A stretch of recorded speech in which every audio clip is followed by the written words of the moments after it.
జయ గురుదత్త. శుక్రవారం రోజు పాటించవలసినటువంటి నియమాలు ఏంటో మనం ఇప్పుడు తెలుసుకుందాం. చేయవలసిన పనులు, చేయకూడని పనులు ఏంటో ఇప్పుడు మనం తెలుసుకుందాం. శుక్రవారం రోజున తప్పనిసరిగా సూర్యోదయానికి ముందే నిద్ర లేచి కళ్ళుప్పు అంటే దొడ్డుప్పు నీటిలో వేసి ఇల్లంతా కూడా సూర్యోదయానికి పూర్వమే శుభ్రం చేసుకొని ముత్యాల ముగ్గులు పెట్టుకోవాలి.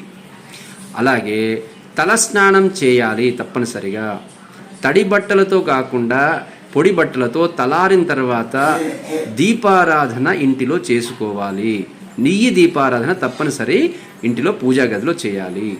అలాగే సాంబ్రాణి ధూపం తప్పనిసరిగా వేయాలి ఇంటిలో. అలాగే తులసి పూజ తప్పనిసరిగా చేయాలి. విశేషంగా శుక్రవారం రోజున అన్నదానము తప్పనిసరి చేయాలి. మీకు ఎంత వీలైతే అంతవరకు అన్నదానం చేయండి. అలాగే తప్పనిసరిగా ఆ రోజున ప్రధాన సింహద్వారము సాయంకాల దీపాలు వెలిగించిన తర్వాత ప్రధాన సింహద్వారం తెరిచే ఉంచాలి.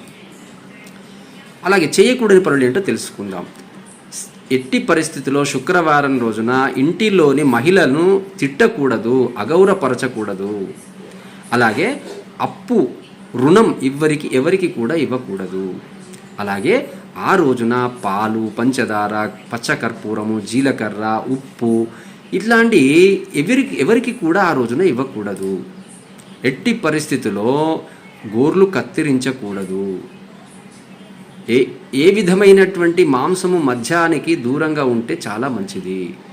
జయ గురుదత్త.